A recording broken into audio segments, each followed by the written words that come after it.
What's up everyone and welcome back to another video. Today we're going to see how to turn off auto dubbing on YouTube. So the first thing you need to do is to open YouTube app on your phone or your browser. Play any video that you might have auto dubbing enabled. Now, while the video is playing, tap the settings gear icon on the video player.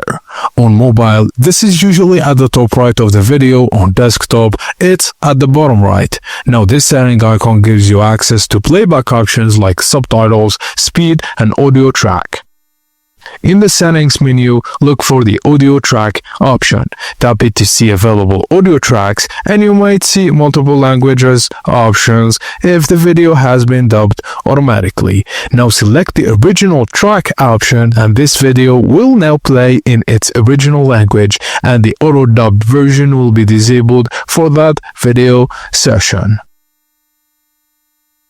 And that's it guys, as simple as that. Thank you for watching, and please don't forget to like and subscribe for more tips and tricks like this.